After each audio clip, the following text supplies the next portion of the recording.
उत्तम मिले, मिले नीच से नीच, पानी में पानी मिले, मिले कीच में कीच, व्यक्ति अपने अनुसार संगति ढूंढ ही लेता है। अर्दोगन और इमरान खान की दोस्ती कुछ ऐसी ही है। हाल फिलहाल में पाकिस्तान को बड़ा झटका दिया था बाइडेन ने, और ये झटका अर्दोगन को भी महंगा पड़ा था। पर अब भारत के खिलाफ पाकिस्तान की मदद करने के लिए अर्दोगन नई तरकीब निकाल रहे हैं। जिस इंजन को अमेरिका ने रोक दिया, उसे हासिल करने के लिए तुर्की ने लगाई तिकड़म, लेकिन रूस के साथ बवाल के कारण पाकिस्तान और तुर्की दोनों फंस गए। वहीं दूसरी तरफ अमेरिका और चीन की पहली मीटिंग में क्या मारपीट की नौबत आ गई? क्या हुआ इस मीटिंग में? क्यों मच गया बवाल? इसके अलावा बहुत कुछ, आइए जानते हैं इन खबरों को विस्तार से। आपको याद होगा, तुर्की ने हाल फिलहाल में रूस को एक बड़ा झटका दिया और रूस को इतना बड़ा धोखा दिया कि खुद उसके सेना प्रमुख इस बारे में बोल उठे। दरअसल सीरिया में रूस के खिलाफ विद्रोहियों को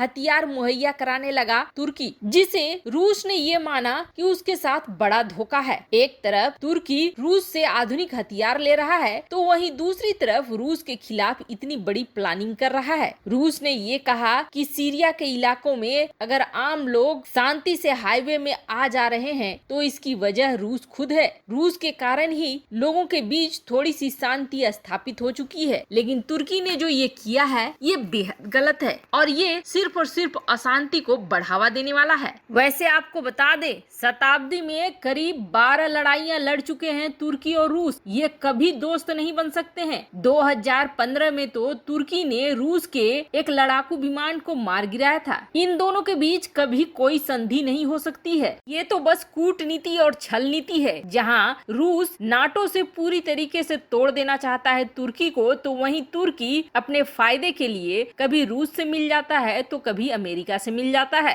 पर इस बार जो तुर्की ने करा है, उसका खामियाजा भी उसे भुगतना पड़ रहा है। दरअसल सीरिया के इस इलाके में अब रूस ने अपनी सेना को खुली छूट दे दी है और खास करके विद्रोहियों को निशाना बनाने के लिए हर तरह के हथियार को उपयोग में लाने के लिए ही कह दिया है, जिसकी वजह से अब इस इलाके में तुर्की समर्थित विद्रोहियों का बुरा हाल हो रहा है। रूसी सेना बुरी तरीके से टूट पड़ रही है अब विद्रोहियों के ऊपर। वहीं दूसरी तरफ पाकिस्तान की मदद करने के लिए अब तुर्की दूसरा रास्ता अपनाना चाह रहा है। दरअसल बाइडेन ने हाल फिलहाल में तुर्की के ऊपर प्रतिबंध लगा दिए थे। पाकिस्तान 30 AT-AK-2 हेलीकॉप्टर्स खरीदने वाला था तुर्की से और डील भी फाइनल हो गई थी। ये डील वैसे तो 2017 में ही फाइनल हो गई थी, पर जब अब देने की बारी आई तब अमेरिका ने इस पर प्रतिबंध लगा दिए। अमेरिका का कहना था कि चूंकि ये इंजन बना हुआ है अमेरिका का, इसलिए अमेरिका इसे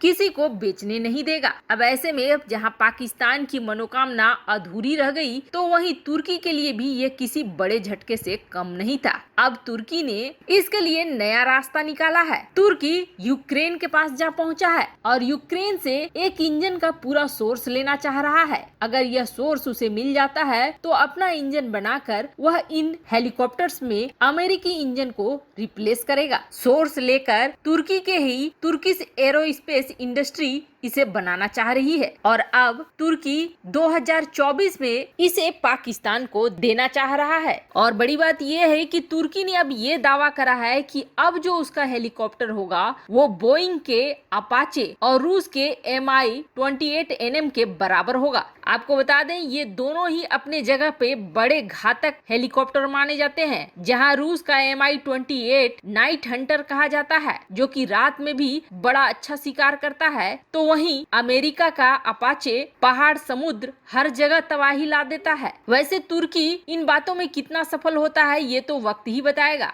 क्योंकि एक समय तुर्की ने ये भी ऐलान कर दिया था कि उसके पास छठी पीढ़ी का लड़ाकू विमान सबसे पहले होगा, लेकिन वो अभी किस रद्दी के ढेर में पड़ा है इसका कोई अता पता नहीं है। पर इतना जरूर है कि भारत के लिए आने वाली मुसीबत अभी कुछ दिनों के लिए टल जरूर गई है। तो वहीं दूसरी तरफ बड़ी चर्चा में था अमेरिका और चीन की पहली बैठक। ये पहली बैठक थी जिस बैठक को लेकर मीडिया और दुनिया बड़े आसार लगा के बैठी थी कि क्या होने वाला है ये पता चलेगा। जहां कुछ विशेषज्ञ ये मान रहे थे कि अब दोनों देशों के बीच में सुलह हो जाएगी, तो वहीं कुछ विशेषज्ञ ये मान रहे थे कि बाइडेन का असली चेहरा इस मीटिंग में ही दिखेगा। लेकिन सब सब चीज को दरकिनार करते हुए यह मीटिंग बड़े खतरनाक वाले फॉर्म में हुई। वैसे आपको बता दें, इस मीटिंग में अमेरिकी विदेश मंत्री एंटनी ब्लिंकन और चीनी कम्युनिस्ट पार्टी के विदेश मामलों के प्रमुख यांग जिएची जैसे प्रतिनिधि शामिल हुए थे। लेकिन इसके बावजूद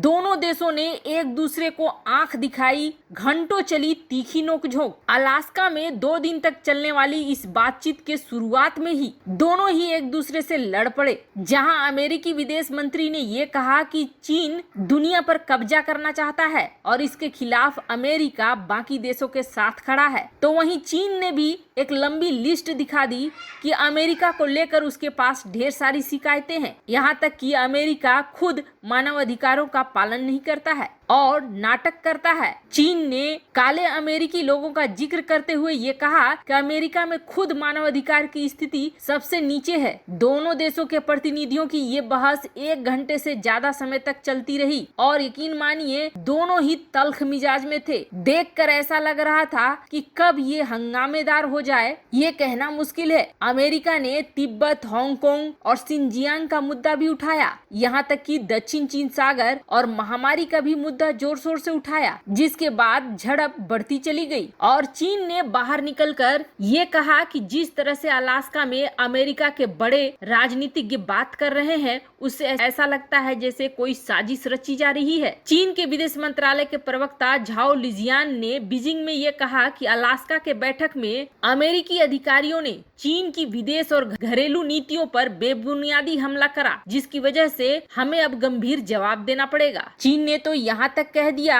कि जो सीमा थी उस सीमा का उल्लंघन कर दिया गया है। वैसे अभी ये लड़ाई 1 दिन और होने वाली है। चीन का कहना है कि विवाद की शुरुआत अमेरिका ने करी है और जिस तरह से नाटकीय कार्यक्रम हुआ है यह बिल्कुल चीन के खिलाफ है। वैसे इस मीटिंग से सीधी सीधी बात ये समझ में आई कि दोनों ही देशों के प्रतिनिधि बुरी तरीके से भिड़े और अमेरिका ने ये कहा है कि अब तक तो कोई बड़ी घोषणा होने की कोई संभावना नहीं है। वैसे अच्छा ही है कि चीन का आक्रामक रुख बाइडेन के सामने आ रहा है। कम से कम बाइडेन के अंदर किसी कोने में अगर थोड़ी बहुत नरमी चीन के लिए बची होगी तो उन्हें समझ में आ जाएगा कि असली दुश्मन इस वक्त रूस नहीं चीन है, इसलिए गलत दिशा में न बढ़े। वैसे आपको क्या लगता है इस बैठक के बाद क्या अमेरिका चीन के साथ दोस्ती के हाथ बढ़ाएगा? कमेंट कर अपनी राय जरूर बताएं। जल्द मिलते हैं अगले वीडियो में नई खबर के साथ।